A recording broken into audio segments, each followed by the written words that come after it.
Bonjour Béatrice Brugère. Bonjour. Vous êtes ancienne juge antiterroriste, vous êtes secrétaire générale du syndicat FO Magistrats. Merci d'être notre invitée. Une réelle coordination des renseignements, c'est ce qu'on annonce encore aujourd'hui en Europe, la main sur le cœur, face aux attentats et aux risques d'attentats. Oui, bien sûr. Le renseignement est le point capital, de toute façon, de la lutte contre le terrorisme. Tant que vous n'avez pas de renseignement, vous ne pouvez pas, j'allais dire, à la fois empêcher les actes de terroristes et rechercher les personnes qui les ont commis. Donc, oui, mais là, il serait temps aujourd'hui que ces informations-là circulent. Oui, mais alors là, c'est un problème politique, si vous voulez, d'organisation politique. C'est-à-dire qu'il faut qu'à un moment donné, on ne fasse pas, après chaque attentat, les mêmes promesses de, j'allais dire, renforcer la coopération et donc l'échange de renseignements. Et puis, une fois que l'attentat est passé, tout le monde, j'allais dire, reprend ses vieilles habitudes et les difficultés que l'on a à faire avancer la coopération. Il n'y a pas de mesures concrètes qui sont annoncées, encore une fois. Non, on est sur des postures, sur des annonces, sur une communication politique. Et c'est vrai que quand on regarde depuis maintenant une vingtaine d'années, puisque ça fait 20 ans quand même qu'on a ce genre de terrorisme, même si maintenant il a pris une dimension complètement différente, on voit que finalement la coopération n'avance qu'après, timidement d'ailleurs, qu'après un attentat. Un exemple, le mandat d'arrêt européen dont on a beaucoup parlé récemment, qui est un outil intéressant de coopération judiciaire, a été mis en place après les attentats de 2001 qui ont provoquer un électrochoc. Ça veut dire qu'il faut des attentats pour que les choses avancent dans le bon sens. Ça veut dire qu'en fait, je pense qu'il y a un vrai problème politique d'anticipation, de vision, en dehors des phases d'émotion, en effet. C'est-à-dire qu'il faudrait éviter de légiférer sous l'émotion, de réfléchir sous l'émotion et d'avancer ou pas, d'ailleurs, sous l'émotion. Est-ce que c'est normal que l'un des kamikazes de l'aéroport ait été expulsé par la Turquie aux Pays-Bas, se soit retrouvé dans la nature au mois de juillet et qu'il y ait ensuite un mandat d'arrêt international sans qu'aucun lien ne soit fait avec ces informations-là? Alors, moi, je n'ai pas d'informations particulières là-dessus. Je serais bien en peine de vous dire si c'est normal ou pas et si les processus ont été respectés. Ce que j'ai vu, c'est qu'en tout cas, les Belges ont réagi fortement à cette, j'allais dire, mise en cause. C'est-à-dire que 2 ministres ont proposé leur démission qui a été refusée, oui. Exactement. Et que surtout, ce qui est peut-être plus intéressant que la démission proposée, qui est un acte qui n'est pas inintéressant, ceci dit, parce que ça veut dire qu'en Belgique, on prend ses responsabilités.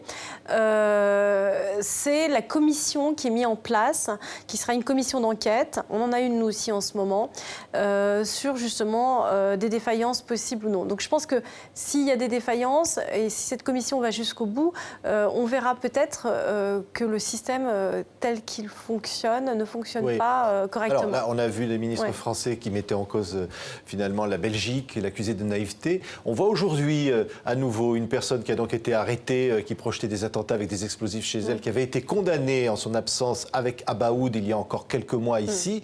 Donc la France n'a pas de conseils à donner, c'est ça que vous dites ? Moi, je me garde bien de donner des conseils à qui que ce soit. Je constate qu'on est toujours dans le syndrome Tchernobyl. Vous savez, Tchernobyl, ça contourne les frontières françaises. Voilà, et c'est toujours pour les autres. Non, je pense qu'en effet, notre situation... alors, certains experts, j'ai entendu ces derniers jours, on dit, nous aussi, on a nos Molenbeek. Référez-vous à ce qu'a dit Malika Sorel, par exemple, dans son livre. On a des pans entiers de territoire sur lesquels, ce qu'on appelle les territoires perdus de la République, expression qui vaut ce qu'elle vaut, sur lequel on sait très bien qu'on a du mal à rentrer, du mal à faire respecter la loi. Donc voilà, on le sait, nous aussi on a nos propres difficultés. Oui. Je pense qu'en effet, il faut être assez humble. Mais alors, d'un autre côté, on voit bien les liens entre finalement ces terroristes qui basculent dans le terrorisme, ils viennent souvent dans les caïds, ce sont des trafiquants de drogue. Et donc, en fait, l'enquête, parfois, ce n'est pas les mêmes enquêteurs qui travaillent sur ces dossiers-là. Alors en fait... le profil du terrorisme, le profil du terroriste, entre guillemets, dit islamiste, radicalisé, est assez diversifié. Ce qui est sûr, c'est qu'on a assez de dossiers qui démontrent qu'il y a une porosité très forte avec les milieux de criminalité organisée, soit parce qu'ils sont alimentés par les armes, par le trafic de drogue, voire la contrefaçon, hein, c'était les frères Kouachi qui faisaient des fausses baskets. Donc il y a une porosité réelle qui, à mon avis, demande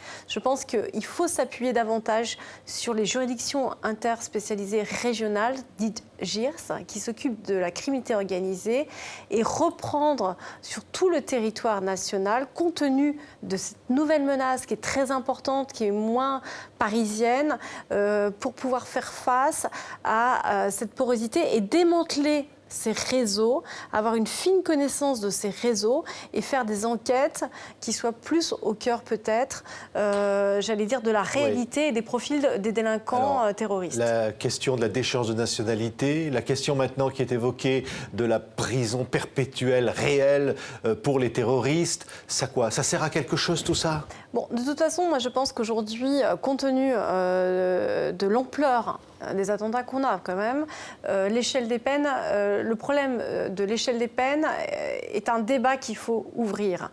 Après, on est sur des postures et des réponses politiques. Hein. C'est les politiques... Politique ou vous direz politicienne même? Oui, peut-être politicienne, mais c'est vrai qu'il faut poser ce débat. D'abord, premièrement, parce qu'il y a une vraie attente de la société qui est en train de perdre confiance, j'allais dire, dans les missions régaliennes qui sont les nôtres, que ce soit la justice, la police, et qui disent « mais attendez, qu'est-ce que vous faites? Comment se fait-il que ces personnes, pour ceux qui sont passés déjà entre les mains, soit des services de renseignement ou de la justice, ne soit pas, entre guillemets, neutralisée par elle, et comment se fait-il qu'on les retrouve? Donc il y a une vraie question de fond.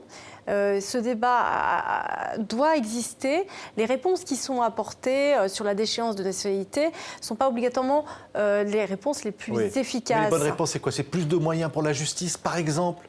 Est-ce qu'il n'y a pas une forme d'hypocrisie derrière tout ça?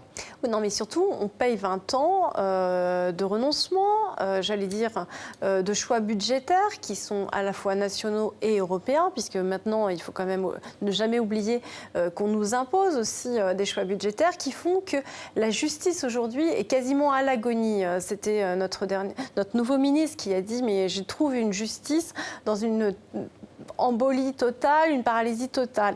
Oui, la justice aujourd'hui est dans un état catastrophique. Je ne parle même pas de la pénitentiaire.